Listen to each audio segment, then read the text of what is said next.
النصر السعودي عايز محمد الشناوي، وعايز ماني، وعايز مش عارف يا عم. انتوا اساسا اقول لك ايه، الفرق اللي بتتبني بالشكل ده بدون تخطيط وقصه تشتري خلاص، زي الدوري الصيني قبل كده لما قعد يشتري واشترى مش عارف هالكو اوسكار وعايز مين وعايز مين.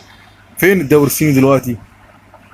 السعوديين يا جدعان بصوا للنماذج دي. انت مش هتعمل حاجه باللي انت بتعمله ده. انت لازم تهتم بالقطاع الناشئين بتاعك، تهتم بالمنظومه بشكل عام، مش تروح تشتري لعيبه من اوروبا او ويجي يلعب عندك، يجي صيف عندك ولا يجي يعمل قرشين عندك. ما فيش تطور في الكره هيبقى عندك بالشكل ده. حتى بص على منتخباتك هتبقى عامله ازاي. وبعدين الشناوي مش للبيع يا عم النصر السعودي، من الاخر كده.